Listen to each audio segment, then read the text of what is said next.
1 ianuarie 2015. Ia căutați afară. Minus 8 grade Celsius.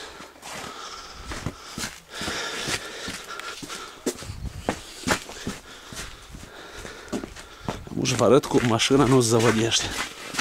Cu solearcă de la Rompetrom din capătul Călărașului.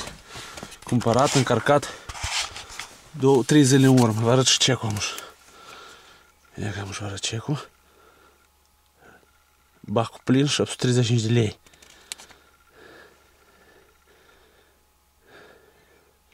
Rompetrom, Moldova.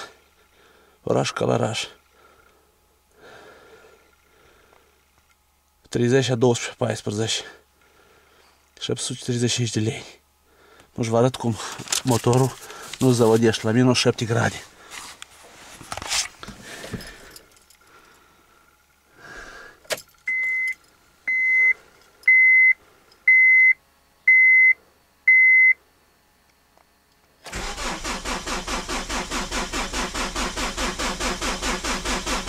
Mare.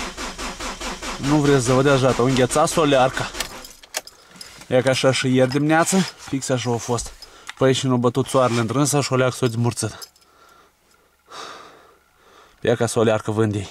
De iarnă, minus 25. Mai încercăm o dată. Slabă nădejde. Ia mă și stânge.